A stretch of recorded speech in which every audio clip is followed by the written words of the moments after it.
Hi everyone, PSC rank holder ചാനലിൻ്റെ പുതിയൊരു വീഡിയോയിലേക്ക് ഏവർക്കും സ്വാഗതം. നമ്മൾ അനലിറ്റിക്കൽ ടെക്നിക്സ് പഠിച്ചു തുടങ്ങുമ്പോൾ പറഞ്ഞിട്ടുണ്ടായിരുന്നു ക്രൊമാറ്റോഗ്രഫിയും അതുപോലെ തന്നെ സ്പെക്ട്രോസ്കോപ്പിയാണ് ഫുഡ് അഡൾട്ടറൻസിനെ ഐഡൻറ്റിഫൈ ചെയ്യാൻ വേണ്ടി നമ്മൾ യൂസ് ചെയ്യുന്ന മെത്തേഡ്സ് എന്ന്. അപ്പോൾ അതിനകത്ത് ക്രൊമാറ്റോഗ്രഫി നമ്മൾ കംപ്ലീറ്റ് ചെയ്തിട്ടുണ്ട്. 3 വീഡിയോസ് ആയിട്ടാണ് നമ്മൾ ചെയ്തത്. കാണാത്തവരുണ്ടെങ്കിൽ 3 വീഡിയോസ് കാണണേ. അപ്പോൾ സ്പെക്ട്രോസ്കോപ്പിനെ കുറിച്ച് പറയുമ്പോൾ നമുക്കറിയാം, ഏതെങ്കിലും ഒരു കെമിക്കൽ കോമ്പൗണ്ട് എടുക്കുകയാണെങ്കിൽ, അല്ലേ, നമ്മൾ ഏതൊരു കെമിക്കൽ കോമ്പൗണ്ട്, ഇപ്പോൾ നമ്മൾ ഫുഡ് അഡൾട്ടറൻ്റായിട്ട് യൂസ് ചെയ്യുന്ന ഏതൊരു കോമ്പൗണ്ട് എടുക്കുകയാണെങ്കിലും, അല്ലേ, അതാണ് നമ്മളിവിടെ കണ്ടുപിടിക്കുന്നത്. അപ്പോൾ ഏതൊരു കെമിക്കൽ കോമ്പൗണ്ട് എടുക്കുകയാണെങ്കിലും അതിനകത്ത് ഒരു പർട്ടിക്കുലർ എമൗണ്ട് ഓഫ് ലൈറ്റ് ആ കെമിക്കൽ കോമ്പൗണ്ട് അബ്സോർബ് ചെയ്യും, അതുപോലെ തന്നെ ട്രാൻസ്മിറ്റ് ചെയ്യും, അല്ലെങ്കിൽ നമുക്ക് എന്ത് പറയാം, റിഫ്ലക്റ്റ് ചെയ്യും എന്ന് പറയാം. എന്താണ്, ഒരു പർട്ടിക്കുലർ എമൗണ്ട് ഓഫ് ലൈറ്റ് അത് അബ്സോർബ് ചെയ്യുന്നുണ്ട്, അതുപോലെ തന്നെ പർട്ടിക്കുലർ എമൗണ്ട് ഓഫ് ലൈറ്റ് അത് റിഫ്ലക്റ്റ് ചെയ്യുകയും ചെയ്യുന്നുണ്ട്. So every chemical compound absorbs, transmits or reflects light over a wavelength in the electromagnetic spectrum. അപ്പോൾ ഈ ഒരു പ്രിൻസിപ്പിൾ വെച്ചിട്ടാണ്, ഈ ഒരു സാധനം വെച്ചിട്ടാണ് നമ്മൾ എന്ത് പഠിക്കുന്നുള്ളത്, സ്പെക്ട്രോസ്കോപ്പി പഠിക്കുന്നുള്ളത്. അപ്പോൾ സ്പെക്ട്രോസ്കോപ്പി എന്ന് വെച്ചാൽ എന്താണ്? It is the study of interaction of light and matter. ഒരു പർട്ടിക്കുലർ ലൈറ്റിൻ്റെ വേവ് ലെങ്ത്തിലുള്ള ലൈറ്റ് വെച്ചിട്ട് അത് നമ്മുടെ ഈ കോമ്പൗണ്ട് തമ്മിലുള്ള ഇൻട്രാക്ഷനാണ് നമ്മൾ ഇതിനകത്ത് പഠിക്കുന്നത്, ഈ സ്പെക്ട്രോസ്കോപ്പിക്കിനകത്ത് നമ്മൾ പഠിക്കുന്നുള്ളത്. അപ്പോൾ നമ്മൾ ഏതൊരു ആറ്റം എടുക്കുകയാണെങ്കിലും അല്ലെങ്കിൽ ഏതെങ്കിലും മോളിക്യൂൾ എടുക്കുകയാണെങ്കിലും അതൊക്കെ വെച്ചിട്ടല്ലേ മാറ്റർ ഉണ്ടാക്കിയിരിക്കുന്നത്. അപ്പോൾ ഏതൊരു ആറ്റം അല്ലെങ്കിൽ ഏതൊരു മോളിക്യൂൾ എടുത്താലും അതൊരു പർട്ടിക്കുലർ എമൗണ്ട് ഓഫ് ലൈറ്റിന് എന്ത് ചെയ്യുന്നുണ്ട്, അബ്സോർബ് ചെയ്യുന്നുണ്ട്, അല്ലെങ്കിൽ അത് റിഫ്ലക്റ്റ് ചെയ്ത് വിടുന്നുണ്ട്. ചിലപ്പോൾ നമ്മൾ ഇത്രയും ലൈറ്റ് ഒരു സാധനത്തിലേക്ക് കടത്തി വിടുകയാണെന്ന് വെച്ചോ, അതിനകത്ത് നിന്ന് കുറച്ച് ലൈറ്റ് മാത്രമേ തിരിച്ച് പോവുള്ളൂ. അതിനർത്ഥം എന്താണ്? ഇതിനകത്ത് ഒരുപാട് ലൈറ്റ് അബ്സോർബ് ചെയ്തു. അല്ല, ഇനി മൊത്തം ലൈറ്റും തിരിച്ച് വിടുന്നുണ്ടെങ്കിൽ അതിനർത്ഥം എന്താണ്? അത് അബ്സോർബ് ചെയ്തിട്ടേ ഇല്ല. അപ്പോൾ ഓരോ മാറ്ററിനും ഈ അബ്സോർപ്ഷൻ എന്ന് പറയുന്നത് ഡിഫറെൻ്റ് ആയിരിക്കും. ചിലതിനകത്ത് നല്ലോണം അബ്സോർബ് ചെയ്യും, ചിലതിനകത്ത് അബ്സോർബൻസ് 0 ആകാൻ സാധ്യതയുണ്ട്, ചിലതിനകത്ത് 100% അബ്സോർബ് ചെയ്യാനും സാധ്യതയുണ്ട്. അപ്പോൾ 100% നമ്മൾ അബ്സോർബ് ചെയ്യുകയാണെങ്കിൽ അതിനർത്ഥം എന്താണ്? റിഫ്ലക്റ്റ് ചെയ്യുന്നത് ഇതാ ഇങ്ങനെ 100% ഇവിടെ എടുത്തിട്ടുണ്ടെങ്കിൽ എത്രയായിരിക്കും അത് ട്രാൻസ്മിറ്റ് ചെയ്തിട്ടുണ്ടാവുക? 0% ആയിരിക്കും ട്രാൻസ്മിറ്റ് ചെയ്തിട്ടുണ്ടാവുക. ഇനി അതല്ല, 0% ആണ് അബ്സോർബ് ചെയ്തത്, അത് ഒരു ലൈറ്റിനെ അത് അബ്സോർബ് ചെയ്തിട്ടില്ല, 0% ആണ് അത് അബ്സോർബ് ചെയ്തതെങ്കിലോ ട്രാൻസ്മിറ്റ് ചെയ്തത് 100% ആയിരിക്കും, അല്ലേ? അബ്സോർബൻസും ഇത് ട്രാൻസ്മിറ്റൻസും. ഇനി 50% ആണ് അബ്സോർബ് ചെയ്തതെങ്കിലോ ബാക്കിയുള്ള 50% ആയിരിക്കും ട്രാൻസ്മിറ്റ് ചെയ്തിട്ടുണ്ടാവുക. ഓക്കെ, അപ്പോൾ അബ്സോർബൻസും ട്രാൻസ്മിറ്റൻസും തമ്മിൽ ഒരു ബന്ധമുണ്ട്. അപ്പോൾ ഈ സ്പെക്ട്രോസ്കോപ്പി എന്ന് പറയുന്നത് എന്താണ്? It is a method to measure how much light is absorbed. എത്രത്തോളം ലൈറ്റ് ഇവിടെ അബ്സോർബ് ചെയ്തു എന്ന് നോക്കാൻ വേണ്ടിയിട്ടാണ് നമ്മൾ സ്പെക്ട്രോസ്കോപ്പി യൂസ് ചെയ്യുന്നുള്ളത്. ആര് അബ്സോർബ് ചെയ്യുന്നു? ഈ കെമിക്കൽ സബ്സ്റ്റൻസ്. നമ്മളൊരു പർട്ടിക്കുലർ സബ്സ്റ്റൻസിൻ്റെ അബ്സോർപ്ഷനാണ് നോക്കുന്നത്, എത്രത്തോളം അത് അബ്സോർബ് ചെയ്യുന്നുണ്ട് എന്നാണ് നോക്കുന്നത്. Spectroscopy is a method to measure how much light is absorbed by a chemical substance and at what intensity of light passes through it. അപ്പോൾ എത്രത്തോളം അത് അബ്സോർബ് ചെയ്യുന്നു, അതുപോലെ തന്നെ എത്രത്തോളം ഏത് ഇൻറ്റൻസിറ്റിയിലുള്ള ലൈറ്റാണ് അതിലൂടെ പാസ് ചെയ്ത് പോകുന്നുള്ളത്, അത് വെച്ചിട്ടാണ് നമ്മൾ സ്പെക്ട്രോസ്കോപ്പി പഠിക്കുന്നത്.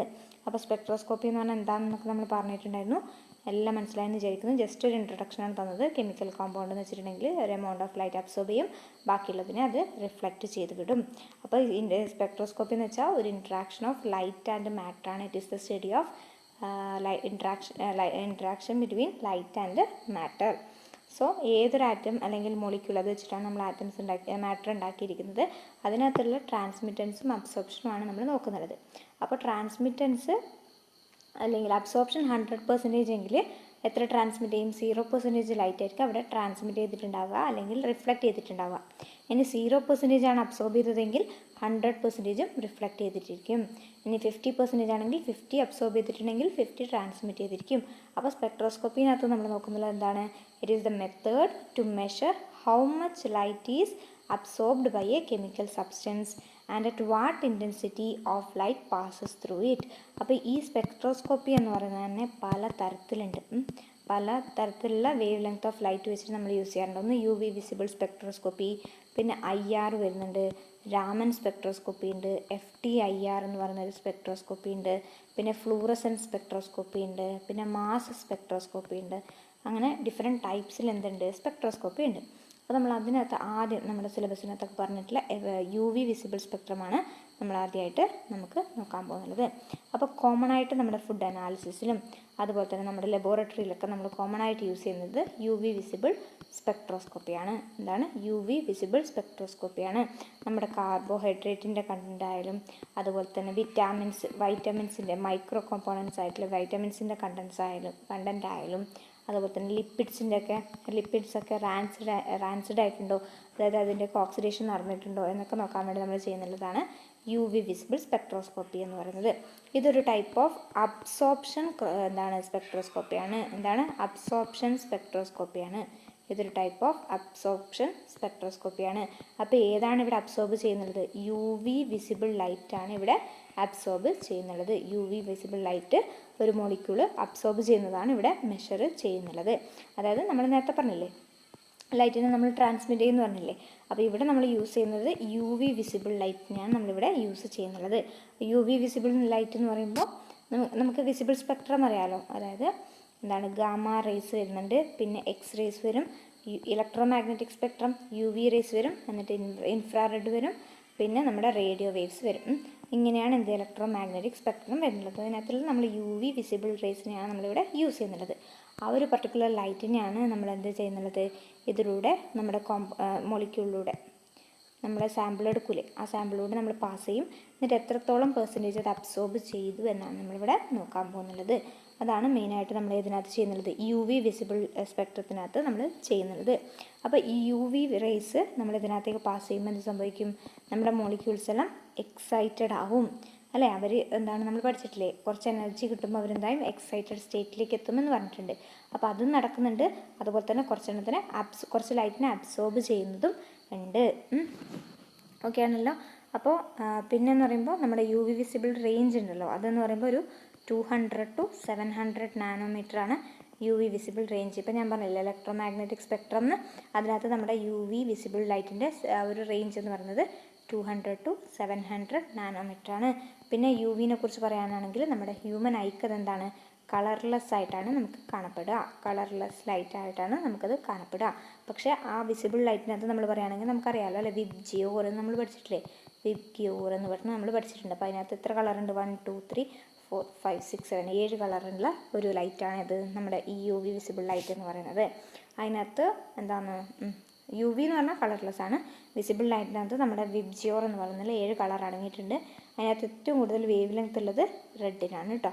ഏറ്റവും കുറവ് വേവ് ലെങ്ത് വയലറ്റിനാണ്. ഓക്കെ.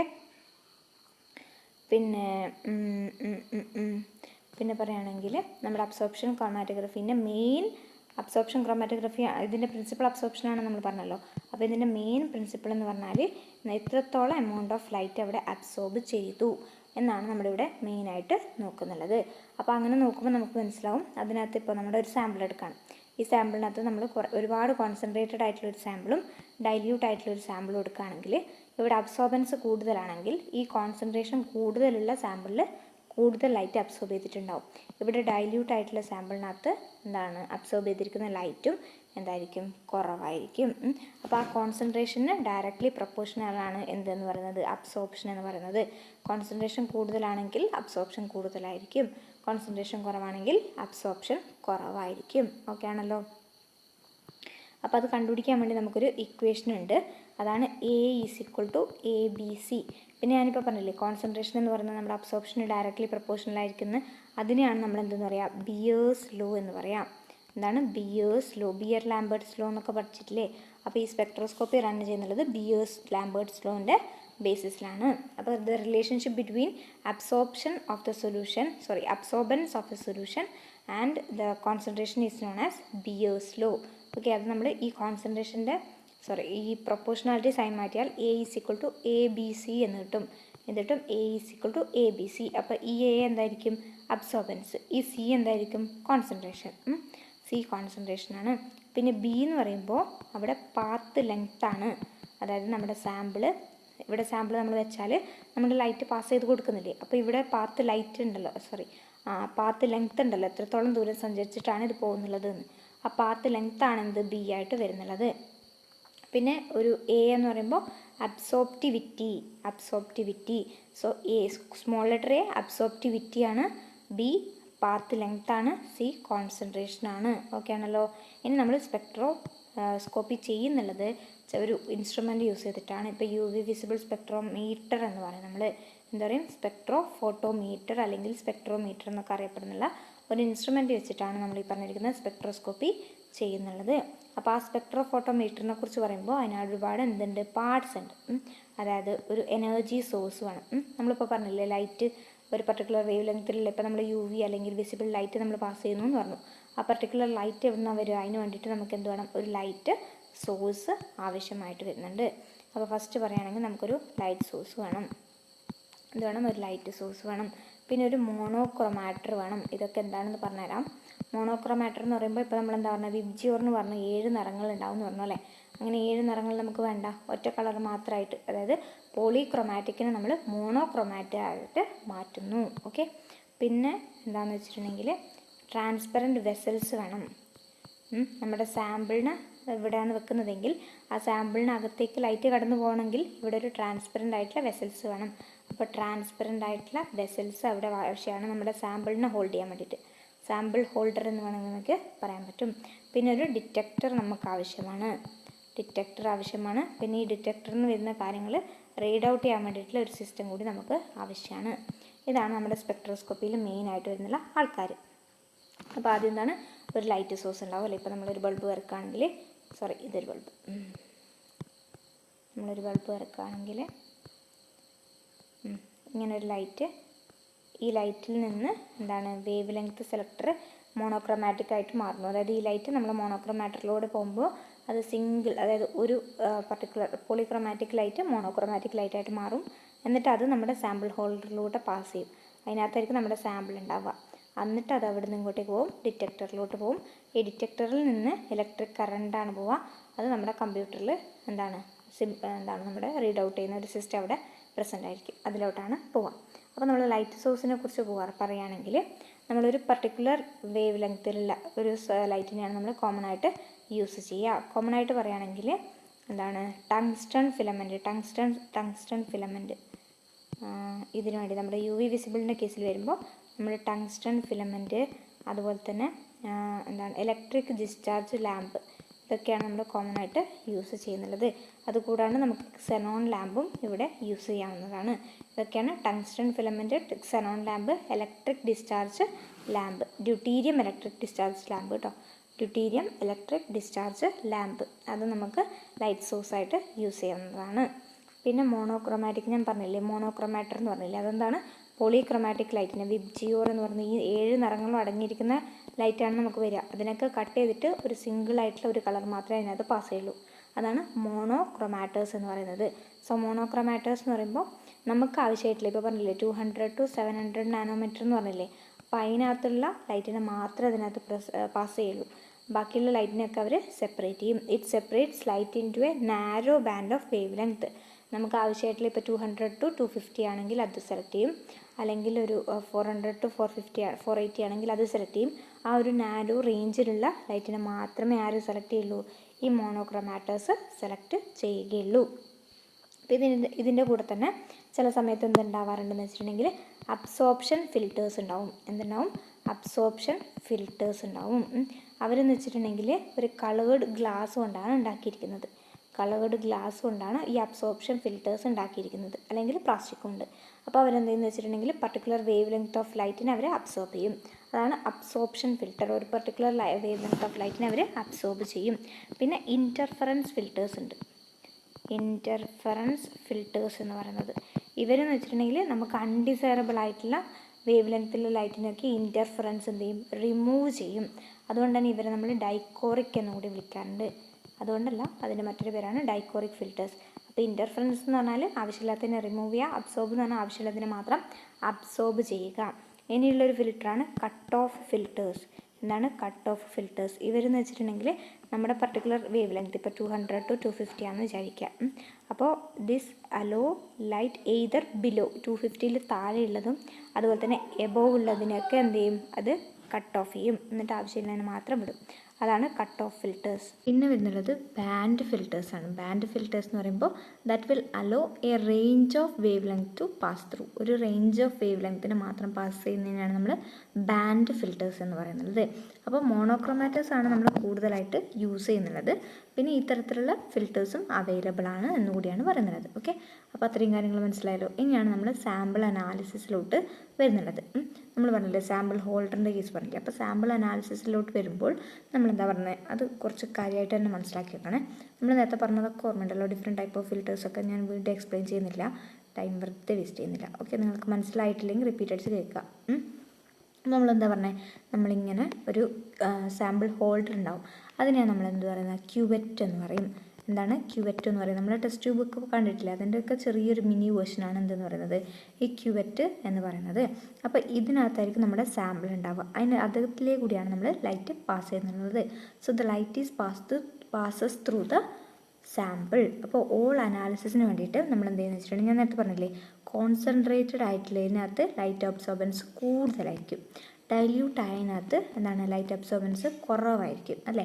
കോൺസെൻട്രേഷന് ഡയറക്റ്റ്ലി പ്രൊപ്പോർഷണലാണ് എന്തെന്ന് പറഞ്ഞത്, നമ്മുടെ അബ്സോർബൻസ് എന്ന് പറഞ്ഞത്. ഇനി ഇതിൻ്റെ കൂടെ തന്നെ നമ്മൾ സാമ്പിൾ ആഡ് ചെയ്യാണ്ട്, അതായത് ഇപ്പോൾ നമ്മൾ ഈ സാമ്പിൾ സൊല്യൂഷൻ ഉണ്ടാക്കുന്നുള്ളത് നമ്മളൊരു സോൾവെൻറ്റിലേക്ക് നമ്മുടെ സാമ്പിൾ ആഡ് ചെയ്തിട്ടല്ലേ. അപ്പോൾ ആ സോൾവെൻറ്റിലേക്ക് സാമ്പിൾ ആഡ് ചെയ്യാണ്ട് നമ്മളൊരു ബ്ലാങ്ക് എടുക്കും, അതായത് അതിനകത്ത് 0% ആയിരിക്കും നമ്മുടെ സാമ്പിളിൻ്റെ കോൺസെൻട്രേഷൻ എന്ന് പറയുന്നത്. അപ്പോൾ അങ്ങനെ ഒരു ബ്ലാങ്ക് കൂടി നമ്മൾ ഇതിന് വേണ്ടിയിട്ട് യൂസ് ചെയ്യാറുണ്ട്.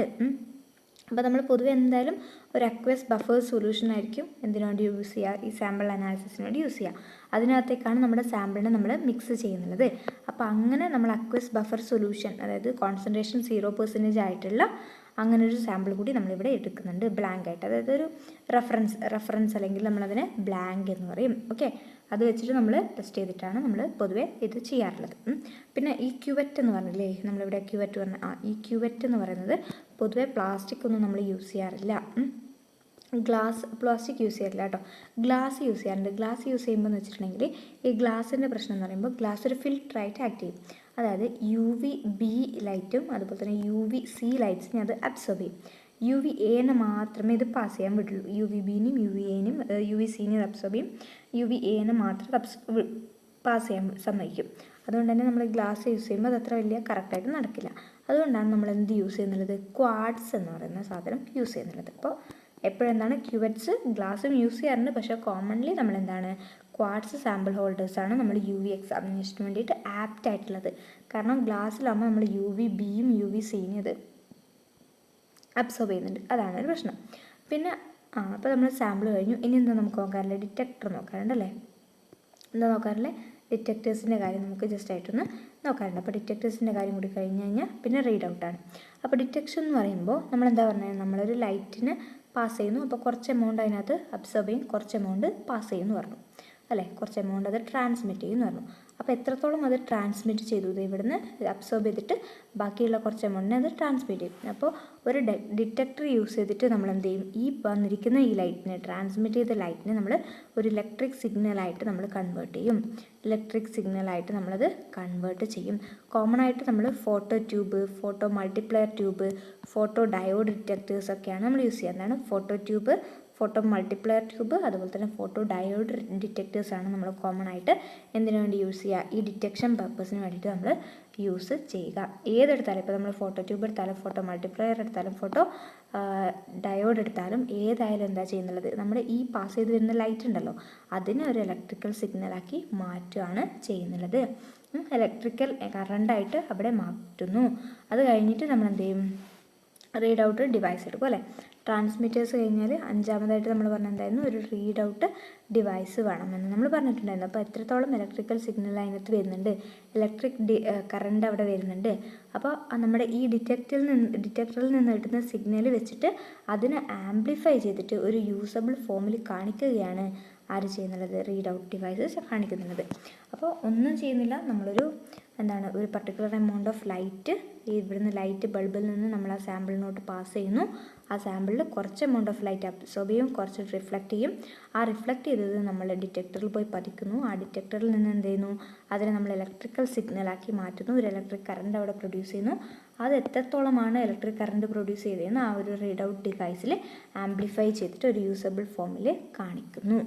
അതാണ് മെയിനായിട്ട് ഇതിനകത്ത് നടക്കുന്നത്, നമ്മുടെ ഈ പറഞ്ഞിരിക്കുന്ന UV വിസിബിൾ സ്പെക്ട്രോസ്കോപ്പിനകത്ത് നടക്കുന്നത്. അപ്പോൾ ഇനി ഇതിൻ്റെ ആപ്ലിക്കേഷൻസിലോട്ട് വരുമ്പോൾ നമ്മൾ എന്തൊക്കെ പറഞ്ഞത്, അതിന് ലൈറ്റ് സോഴ്സ് ഉണ്ട്, അതിൻ്റെ കാര്യങ്ങളൊക്കെ പറഞ്ഞു, മോണോക്രോമാറ്റോസിൻ്റെ കാര്യം പറഞ്ഞു, അതുപോലെ തന്നെ നമ്മുടെ സാമ്പിൾ ഹോൾഡേഴ്സ് ആയിട്ടുള്ള ക്യൂവറ്റിൻ്റെ കാര്യം പറഞ്ഞു, ഡിറ്റക്ടറിൻ്റെ കാര്യം പറഞ്ഞു, അതുപോലെ തന്നെ റീഡ് ഔട്ട് ഡിവൈസിൻ്റെ കാര്യം പറഞ്ഞു.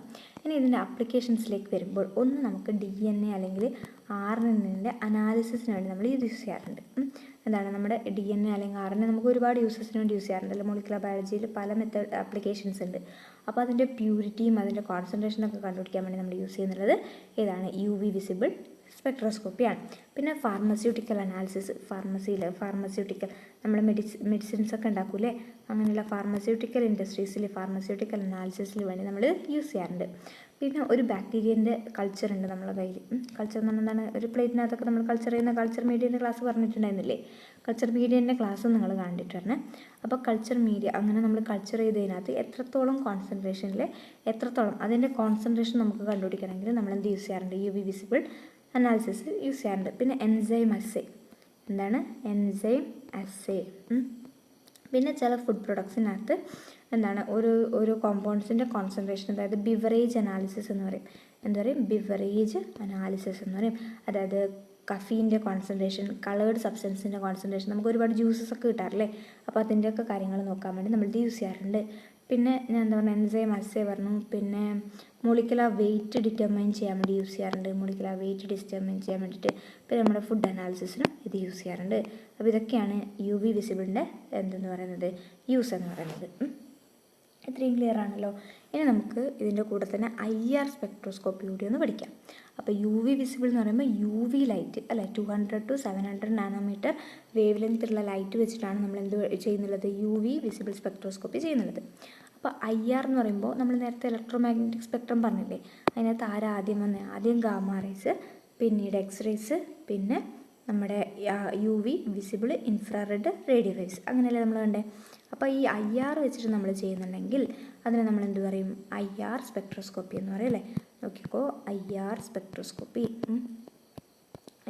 സ്പെക്ട്രോസ്കോപ്പി. അപ്പോൾ ഇവിടെ ഇൻഫ്രാറെഡ് റേഡിയേഷൻ, നമ്മൾ നേരത്തെ എന്താ പറഞ്ഞാൽ UV വേവ് ലെങ്ത്തിനേക്കാളും ഹയർ വേവ് ലെങ്ത്തുള്ള ആൾക്കാരാണ് എന്ത്, IR എന്ന് പറയുന്നത്. UV ലൈറ്റിനേക്കാളും വേവ് ലെങ്ത്ത് കൂടുതലായിരിക്കും, UVനേക്കാളും അതുപോലെ തന്നെ നമ്മുടെ വിസിബിൾ റേഞ്ചിനേക്കാളും ഒക്കെ കൂടുതൽ വേവ് ലെങ്ത് ഉള്ള ആൾക്കാരാണ് ഇത് IR എന്ന് പറയുന്നത്. അപ്പോൾ എന്താണ്, magnetic radiation of this region has lower energy. അപ്പോൾ വേവ് ലെങ്ത്ത് കൂടുതലുള്ളവർക്ക് എനർജി എപ്പോഴും കുറവായിരിക്കും, അത് മനസ്സിലാക്കി വെക്കണം. അപ്പോൾ ഇവിടെ IR റേഡിയേഷൻ എന്ന് പറയുന്നത് എനർജി കുറവായിരിക്കും, വേവ് ലെങ്ത്ത് കൂടുതലാണ്, അതുകൊണ്ട് തന്നെ നമുക്ക് എന്ത് പറയാം, എനർജി കുറവായിരിക്കും എന്ന് പറയാം. അതുകൊണ്ട് തന്നെ നമുക്കിവിടെ ഇലക്ട്രോൺസിനൊന്നും ഉണ്ടാക്കുന്നില്ല. നമ്മൾ നേരത്തെ എന്താ പറഞ്ഞത്, UV വിസിബിൾ ലൈറ്റിൽ പോകുമ്പോൾ ചില മോളിക്യൂൾസ് എക്സൈറ്റഡ് സ്റ്റേറ്റിലേക്ക് എത്തുമെന്ന് പറഞ്ഞു അല്ലേ, എക്സൈറ്റഡ് സ്റ്റേറ്റിലേക്ക് എത്തുമെന്ന് പറഞ്ഞു. ഇവിടെ അതൊന്നും നടക്കില്ല, അതൊന്നും നടക്കില്ല. പകരം എന്താണ്, വൈബ്രേഷണൽ ട്രാൻസിഷൻസ് ആണ് ഇവിടെ നടക്കുന്നുള്ളത്, വൈബ്രേഷണൽ ട്രാൻസിഷൻസ് ആണ് ഇവിടെ നടക്കുന്നുള്ളത്. എന്താണ്, വൈബ്രേഷണൽ ട്രാൻസിഷൻസ് ആണ് ഇവിടെ നമ്മൾ മെയിനായിട്ട് നോക്കുന്നുള്ളത്. ഓക്കെ ആണല്ലോ. പിന്നെ എന്താണ്, നമുക്ക് ഇത് മെയിനായിട്ട് നമ്മൾ യൂസ് ചെയ്യുന്നത് പറഞ്ഞാൽ നമുക്കൊരു മിക്സ്ചർ ഓഫ് എന്താണ്, ഒരുപാട് കോംപ്ലക്സ് സബ്സ്റ്റൻസസിൻ്റെ മിക്സ്ചർ ഉണ്ടാവുമെന്ന് വിചാരിക്കുക. അപ്പോൾ നമുക്ക് ഏതെങ്കിലും ഒരു അൺനോൺ ആയിട്ടുള്ള കോമ്പൗണ്ട് ഉണ്ട്, അതിനെ ഐഡൻറ്റിഫൈ ചെയ്യാൻ വേണ്ടിയിട്ട്, അതുപോലെ തന്നെ ഒരു മിക്സ്ചറിനകത്തുള്ള ഓരോ കോമ്പൗണ്ട്സിൻ്റെയും ക്വാണ്ടിറ്റേറ്റീവ് അനാലിസിസ് ചെയ്യാൻ വേണ്ടിയിട്ട്, ഇതൊക്കെയാണ് നമ്മൾ ഏത് യൂസ് ചെയ്യുന്നുള്ളത്, IR യൂസ് ചെയ്യുന്നുള്ളത്. അതായത് ഇപ്പോൾ നമ്മൾ ഉദാഹരണത്തിന് പറയുകയാണെങ്കിൽ ഇൻഡസ്ട്രിയിൽ നിന്ന് ഒരുപാട് പൊല്യൂട്ടൻസ് വരാറുണ്ട് അല്ലേ, ആ ഓരോ പൊല്യൂട്ടൻസിൻ്റെയും കോൺസെൻട്രേഷൻ നമ്മൾ സെപ്പറേറ്റ് ആയിട്ട് കണ്ടുപിടിക്കണം അല്ലേ. അങ്ങനെ നമുക്കിപ്പോൾ അതിനകത്ത് എത്രത്തോളം ഹെവി മെറ്റൽസ് അടങ്ങിയിട്ടുണ്ട്, ഓരോ പർട്ടിക്കുലർ ഹെവി മെറ്റൽസ് എടുക്കുന്നു, അതിനകത്ത് എത്രത്തോളം ഓരോ സാധനങ്ങൾ അടങ്ങിയിട്ടുണ്ട് നമ്മൾ പർട്ടിക്കുലറായിട്ട് കണ്ടുപിടിക്കാറുണ്ട്. അപ്പോൾ അങ്ങനെയൊക്കെ കണ്ടുപിടിക്കുന്ന കേസിൽ നമ്മൾ യൂസ് ചെയ്യുന്നതാണ് ഈ പറഞ്ഞിരിക്കുന്ന IR സ്പെക്ട്രോസ്കോപ്പി എന്ന് പറയുന്നത്.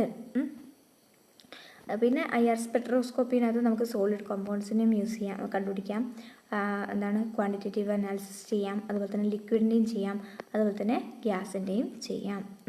ഓക്കെ ആണല്ലോ. പിന്നെ എല്ലായിടത്തും എന്താണെന്ന് പറയുന്നത് ഈ വൈബ്രേഷനാണ് നമ്മൾ മെയിനായിട്ട് നോക്കുന്നത്. അപ്പോൾ ഇവിടെ 2 ടൈപ്പ് വൈബ്രേഷൻ ഉണ്ട് കേട്ടോ. അപ്പോൾ നമ്മൾ വൈബ്രേഷൻ എന്ന് പറഞ്ഞില്ലേ, ഇവിടെ വൈബ്രേഷൻ എന്ന് പറയുന്നത് 2 ടൈപ്പ് ഉണ്ട്.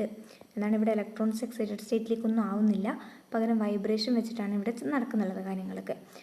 അപ്പോൾ ഈ വൈബ്രേഷൻ എന്ന് പറയുമ്പോൾ ഒന്നെന്ന് പറയുന്നത് സ്ട്രെച്ചിങ് വൈബ്രേഷൻ. എന്താണ് പറഞ്ഞത്? സ്ട്രെച്ചിങ് വൈബ്രേഷൻ എന്ന് പറയും. സ്ട്രെച്ചിങ് വൈബ്രേഷൻ എന്ന് പറയുമ്പോൾ the bond distances between the atoms in a molecule. ഒരു മോളിക്യൂളിനകത്തുള്ള 2 ആറ്റത്തിൻ്റെ ഡിസ്റ്റൻസ് അവരെന്താണ് in a molecule fluctuate without change in bond axis. Bond ആക്സിസിൽ ഒരു ചേഞ്ചും വരാണ്ട്, ഈ ബോണ്ട് ആക്സിസിൽ ഒരു ചേഞ്ചും വരാണ്ട് ആ ബോണ്ട് അങ്ങനെ പോകില്ലേ, അതിനെയാണ് നമ്മൾ എന്താ പറയുക വൈബ്രേഷൻ. അതിനെയാണ് നമ്മൾ എന്താ പറയുക സ്ട്രെച്ചിങ് വൈബ്രേഷൻ എന്ന് പറയാം. എന്താണ് the bond distance between in the atoms in a molecule. ഇതൊരു മോളിക്യൂളാണെന്ന് വിചാരിക്കുക, ഇതിനകത്ത് 2 ആറ്റംസ് ഉണ്ട്, അവർ 2 തമ്മിലുള്ള ആ ഒരു ഡിസ്റ്റൻസ് ഉണ്ടല്ലോ, the bond distance between the atoms in a molecule fluctuate. അവർ ഫ്ലക്ച്വേറ്റ് ചെയ്യും, അവർ മാറുന്നുണ്ട് without change in bond axis. Bond ആക്സിസിൽ ഒരു മാറ്റവും വരാതെ ഈ ബോണ്ട് ലെങ്ത്തിൽ ബോണ്ട് ഡിസ്റ്റൻസിൽ ഉണ്ടാകുന്ന ചേഞ്ചിനെയാണ്, അങ്ങനെ ഉണ്ടാകുന്ന വൈബ്രേഷനാണ് നമ്മൾ സ്ട്രെച്ചിങ് വൈബ്രേഷൻ എന്ന് പറയുക. ബോണ്ട് ആക്സിസിൽ ഒരു ചേഞ്ചും നടക്കുന്നില്ല, ആക്സിസിൽ ഒരു ചേഞ്ചും ഇല്ല, അതിനാണ് നമ്മൾ എന്താ പറയുക സ്ട്രെച്ചിങ് വൈബ്രേഷൻ എന്ന് പറയാം. അപ്പോൾ അടുത്തത് എന്താണ്? ബെൻഡിങ് വൈബ്രേഷനാണ്. എന്താണ്? ബെൻഡിങ് വൈബ്രേഷനാണ്. അപ്പോൾ അവിടെ എന്താണ് നമ്മുടെ ഈ ബോണ്ട് ആക്സിസിൽ ചേഞ്ചസ് വരുന്നുണ്ട്. അപ്പോൾ സ്ട്രെച്ചിങ് ആണെങ്കിൽ ചേഞ്ചസ് വരില്ല ബോണ്ട് ആക്സിസിനകത്ത്, പക്ഷേ ബെൻഡിങ് ആണെങ്കിൽ അവിടെ നമ്മുടെ ഒറിജിനൽ ബോണ്ട് ആക്സിസിൽ നിന്ന് വ്യത്യാസം വരുന്നുണ്ട്. അതിനാണ് നമ്മൾ എന്താ പറയുക ബെൻഡിങ് വൈബ്രേഷൻ എന്ന് പറയുക. ഓക്കെ ആണല്ലോ. പിന്നെ എപ്പോഴും ഓർക്കുക, ഈ വൈബ്രേഷൻ എന്ന് പറയുന്നത് ലോ എനർജി ട്രാൻസിഷൻസ് ആണ് കേട്ടോ, ലോ എനർജി ട്രാൻസിഷൻസ് ആണ്. അതുകൊണ്ട് തന്നെ എന്താണ് നമ്മുടെ മോളിക്യൂള്, നമ്മൾ ഈ ലൈറ്റ് പാസ് ചെയ്യുകയാണെന്ന് വിചാരിച്ചോ, അപ്പം എന്ത് ചെയ്യുന്നു, ഈ സാമ്പിളിനകത്ത് പ്രസൻ്റ് ആയിട്ടുള്ള മോളിക്യൂള് ഈ എനർജീനെ അബ്സോർബ് ചെയ്യുന്നു, എന്നിട്ട് അവരെന്തിലോട്ടും പോകുന്നു, വൈബ്രേഷനിലോട്ട് പോകുന്നു. ഒരു വൈബ്രേഷണൽ സ്റ്റേറ്റിലോട്ടാണ് അവർ പോകുന്നുള്ളത്. നേരത്തൊക്കെ എന്തായിരുന്നു, അവർ എനർജി ലോവർ എനർജി സ്റ്റേറ്റിൽ നിന്ന് ഹയർ എനർജി എക്സൈറ്റഡ് ആവുകയാണ് ചെയ്തത്. പക്ഷേ ഇവിടെ ലോവർ എനർജിയിൽ നിന്ന് ഹയർ എനർജിയിലോട്ട് പോകുന്നില്ല, പകരം അവരൊരു വൈബ്രേഷണൽ സ്റ്റേറ്റിലോട്ടാണ് മാറുന്നുള്ളത്. അപ്പോൾ ഈ ഇൻഫ്രാറെഡ് റേഡിയേഷനും നമ്മുടെ യു വി വിസിബിൾ റേഡിയേഷനും തമ്മിലുള്ള മെയിൻ ഡിഫറൻസ് എന്ന് പറയുന്നുള്ളത് എന്താണ്, ഈ പറഞ്ഞിരിക്കുന്ന എന്താണ് ഈ സ്റ്റേറ്റിലാണ്. അതായത് വേവ് ലെങ്ത്ത്, നമ്മുടെ IR-ൻ്റെ വേവ് ലെങ്ത്തും അതുപോലെ തന്നെ നമ്മുടെ യു വി വിസിബിളിൻ്റെ വേവ് ലെങ്ത്തും ഡിഫറൻസ് ആണ്. അപ്പോൾ അതാണ് മെയിൻ ഡിഫറൻസ് ഇവിടെ കോസ് ചെയ്യുന്നത്. IR-ന് വേവ് ലെങ്ത്ത് കൂടുതലാണ്, പക്ഷേ എനർജി കുറവാണ്. ഇവിടെയാണെങ്കിൽ വേവ് ലെങ്ത്ത് കുറവാണ്, പക്ഷേ എനർജി കൂടുതലാണ്. ഓക്കെ ആണല്ലോ. പിന്നെ ഇവിടെ നമ്മൾ IR-ൻ്റെ കേസ് പറയുമ്പോൾ നമ്മളെന്താ പറഞ്ഞത്, നമുക്ക് എന്ത് വേണം, ഒരു ഇൻഫ്രാറെഡ് ലൈറ്റിൻ്റെ സോഴ്സ് വേണം. നമുക്ക് നേരത്തെ UV-ക്കൊക്കെ ടങ്സ്റ്റൺ ലാമ്പ് അതുപോലെ തന്നെ ക്സിനോൺ ലാമ്പ് ഒക്കെ നമ്മൾ യൂസ് ചെയ്തില്ലേ, ഡ്യൂട്ടീരിയം ലാമ്പൊക്കെ യൂസ് ചെയ്തില്ലേ. അപ്പോൾ ഇതുപോലെ തന്നെ നമുക്ക് ഇവിടെയും ഒരു എന്ത് വേണം, ഇൻഫ്രാറെഡ് ലൈറ്റിൻ്റെ ഒരു സോഴ്സ് ഇവിടെയും നമുക്ക് ആവശ്യമാണ്. എന്നിട്ട് ഒരു ബീം മാത്രം ലൈറ്റ് കേട്ടോ, അതിന് നമ്മൾ എന്ത് ചെയ്യും, നമ്മുടെ സാമ്പിളിലോട്ട് പാസ് ചെയ്യും. ആ ലൈറ്റിന് IR സോഴ്സിൽ നിന്നുള്ള ആ ലൈറ്റിനെയാണ് നമ്മുടെ സാമ്പിളിലൂടെ പാസ് ചെയ്യുന്നത്. അപ്പോൾ ആ പാസ് ചെയ്യുന്നതിന് മുന്നേ തന്നെ നമ്മൾ എന്ത് ചെയ്യും, നമ്മൾ ഈ ലൈറ്റിനെ സ്പ്ലിറ്റ് ചെയ്യും, 2 ബീംസായിട്ട് സ്പ്ലിറ്റ് ചെയ്യും. ഈ ലൈറ്റിൻ്റെ സെയിം ഇൻറ്റൻസിറ്റി വരുന്നുള്ള ഈക്വൽ, ഇതൊരു beam of light split in the light from the source is split into 2 beams, 2 ബീംസായിട്ട് സ്പ്ലിറ്റ് ചെയ്യും. പക്ഷേ ഇതിന് 2ൻ്റെ ഈക്വൽ ഇൻറ്റൻസിറ്റി ആയിരിക്കും കേട്ടോ. ഇൻറ്റൻസിറ്റിയിൽ ഒരു വ്യത്യാസമില്ല, 2ഉം ഈക്വൽ ഇൻറ്റൻസിറ്റി ആയിരിക്കും, പക്ഷേ 2ആയിട്ട് സ്പ്ലിറ്റ് ചെയ്യും. എന്നിട്ട് ഒരു ലൈറ്റിനെ എന്ത് ചെയ്യും, നമ്മൾ 1 beam is passed through the sample, ഒരു ലൈറ്റിനെ നമ്മൾ സാമ്പിളിലൂടെ പാസ് ചെയ്യും. മറ്റതൊന്നൊരു റെഫറൻസ് ബീമായിട്ട് ആക്ട് ചെയ്യും. എന്താണ്, മറ്റതൊരു റെഫറൻസ് ബീമായിട്ട് ആക്ട് ചെയ്യും. ഓക്കെ. അപ്പോൾ നമ്മുടെ എന്താണ് ലൈറ്റ് സോഴ്സ് IR സോഴ്സ് ഇവിടെ ആണെങ്കിൽ നമ്മൾ എന്ത് ചെയ്യുന്നു, നമ്മുടെ സാമ്പിളിലേക്കും ആദ്യം നമ്മുടെ ലൈറ്റിന് ഒന്ന് വരച്ച് കാണിച്ചു തരാം. നമ്മുടെ ലൈറ്റ് സോഴ്സ് IR ലൈറ്റ് സോഴ്സാണെന്ന് വിചാരിക്കുക. നമ്മുടെ ലൈറ്റിനെ നമ്മൾ എന്ത് ചെയ്യുന്നു, 2 ഈക്വൽ ഇൻറ്റൻസിറ്റിയുള്ള 2 ഇതായിട്ട് സ്പ്ലിറ്റ് ചെയ്യുന്നു. അതിനുശേഷം നമ്മൾ റെഫറൻസിൽ കൂടി യൂസ് ചെയ്യും, അതായത് നമ്മുടെ ബ്ലാങ്ക് അല്ലേ, നമ്മൾ പറഞ്ഞാൽ അതിനകത്ത് എന്തുണ്ടാവില്ല, ഒരു കോൺസെൻട്രേഷൻ, നമ്മുടെ സാമ്പിളിൻ്റെ കോൺസെൻട്രേഷൻ ഉണ്ടാവില്ല. പിന്നെ ഇത് നമ്മുടെ സാമ്പിൾ. ഇത് രണ്ടിൽ കൂടി നമ്മൾ പാസ് ചെയ്യും. എന്നിട്ട് നമ്മൾ എന്ത് ചെയ്യും, വീണ്ടും ഇതിനെ നമ്മൾ ഒന്നിച്ച് കൊണ്ടുവന്നിട്ട് ഡിറ്റക്ടറിലോട്ട് പതിക്കും. അപ്പോൾ ഡിറ്റക്ടറിൽ വന്ന് പതിക്കുമ്പോൾ ഈ ബ്ലാങ്കിലൂടെ വന്നത് ഫുൾ ഇൻറ്റൻസിറ്റി 100% ലൈറ്റും അവിടെ വരുന്നുണ്ട്. കാരണം അവിടെ 0% അബ്സോർബൻസ് ആണ്, അത് 100% വരും. പക്ഷേ നമ്മുടെ സാമ്പിളിലാകുമ്പോൾ അവിടെ കുറച്ച് അബ്സോർബ് ചെയ്യുന്നുണ്ട്, അപ്പോൾ ഫുള്ള് വരില്ല. ഇപ്പോൾ ഇവിടെ നമുക്കൊരു 25% ലൈറ്റ് മാത്രമേ അവിടുന്ന് അത് ട്രാൻസ്മിറ്റ് ചെയ്യുകയുള്ളൂ. അപ്പോൾ അത് നമ്മുടെ റീഡ് ഔട്ട് ഡിവൈസിൽ പോയിട്ട് അത് എന്ത് ചെയ്യും, അത് ഡിറ്റക്ട് ചെയ്യും. അതായത് എന്താണ് അവിടെ ഉണ്ടാകുന്നുള്ള നമ്മുടെ ഡിറ്റക്ടറിനകത്ത് എന്താണ് ഒരു വീക്ക് ബീമും ഒരു സ്ട്രോങ് ബീമും ആയിരിക്കും വരിക ഡിറ്റക്ടറിനകത്ത്. ഇത് ഡിറ്റക്ടർ കേട്ടോ. ഇവിടെ ഒരു സ്ട്രോങ് ബീം, അത് 100%, അത് എവിടെ നിന്നാണ് വന്നത്, ബ്ലാങ്കിൽ നിന്ന് അല്ലെങ്കിൽ നമ്മുടെ റെഫറൻസിൽ നിന്ന്. മറ്റേത് എവിടെ നിന്നാണ് വന്നത്, നമ്മുടെ സാമ്പിളിൽ നിന്ന് വരുന്നുള്ളത് ഒരു വീക്കായിരിക്കും. അപ്പോൾ ഫുൾ ഇൻറ്റൻസിറ്റിയിലുള്ള ലൈറ്റും വരും, ഇല്ലാത്തതും വരും. അപ്പോൾ അങ്ങനെ എന്താണ് രണ്ടിൽ നിന്നും വരുന്നുള്ള ഒരു ലൈറ്റ് എന്താവും, ഒരു ആൾട്ടർനേറ്റിംഗ് കറണ്ട് അവിടെ ജനറേറ്റ് ചെയ്യും. ഒരു ആൾട്ടർനേറ്റിംഗ് കറണ്ട് അവിടെ ജനറേറ്റ് ചെയ്യും. ആ ലൈറ്റ് ഒരു ഇലക്ട്രിക്കൽ സിഗ്നൽ, നമ്മൾ നേരത്തെ പറഞ്ഞ പോലെ തന്നെ UV വിസിബിൾ വന്നില്ലേ, അതേപോലെ തന്നെ ഒരു ഇലക്ട്രിക്കൽ സിഗ്നൽ ഇവിടെയും ക്രിയേറ്റ് ചെയ്യും. അതാണ് നമ്മുടെ റീഡ് ഔട്ട് ഡിവൈസിനകത്ത് പോയിട്ട് കാണിച്ചു തരുന്നുള്ളത്. എത്രത്തോളം എനർജി ഇത് ഇവിടെ ഉണ്ടായി എന്നാണ് അവിടെ കാണിച്ച് തരുന്നുള്ളത്. പിന്നെ നമ്മളെന്താ പറഞ്ഞത്, ഇത്രയും കാര്യങ്ങൾ ഇതെങ്ങനെയാണ് വർക്ക് ചെയ്യുന്നതെന്ന് കാര്യങ്ങളൊക്കെ നമ്മൾ മനസ്സിലായല്ലോ. പിന്നെ നമ്മൾ പറഞ്ഞില്ലേ, സോളിഡും യൂസ് ചെയ്യാം, ലിക്വിഡും, ഏത് സാമ്പിൾ വേണമെങ്കിൽ നമുക്ക് എടുക്കാം. സോളിഡ് ഫോമിലെടുക്കാം, ലിക്വിഡ് ഫോമിലെടുക്കാം, അതുപോലെ തന്നെ ഗ്യാഷ്യസ് ഫോമിൽ നമുക്ക് ഇതെടുക്കാവുന്നതാണ്. ഇനി നമ്മൾ സോളിഡ് സാമ്പിൾസാണ് എടുക്കുന്നതെങ്കിൽ നമ്മൾ അതിനെന്ത് ചെയ്യണം, ക്രഷ് ചെയ്യണം. നമ്മൾ ക്രഷ് ചെയ്യണം. എന്നിട്ട് ഒരു ഓയിലി ടെക്സ്ചർ ആക്കിയതിന് ശേഷം മാത്രമേ നമ്മൾ ഇതിനകത്ത് യൂസ് ചെയ്യാൻ പാടുള്ളൂ. ഗ്യാസ് ആണെങ്കിൽ നമ്മളതിനെ വേപ്പർ ഫോമിലാണ് ഉണ്ടാക്കേണ്ടത്. ഗ്യാസ് ആണെങ്കിൽ വേപ്പർ ഫോമിലാണ് യൂസ് ചെയ്യേണ്ടത്. അപ്പോൾ ഇത്രയാണ് IRൻ്റെ സ്പെക്ട്രോസ്കോപ്പീൻ്റെ കേസിൽ പറയാനുള്ളത്. അപ്പോൾ ഇഷ്ടമായാലൊന്ന് ലൈക്ക് ചെയ്യുക, അതുപോലെ തന്നെ സബ്സ്ക്രൈബ് ചെയ്യാനുള്ളവരൊന്ന് സബ്സ്ക്രൈബ് ചെയ്ത് നോക്കുക കേട്ടോ. So thank you.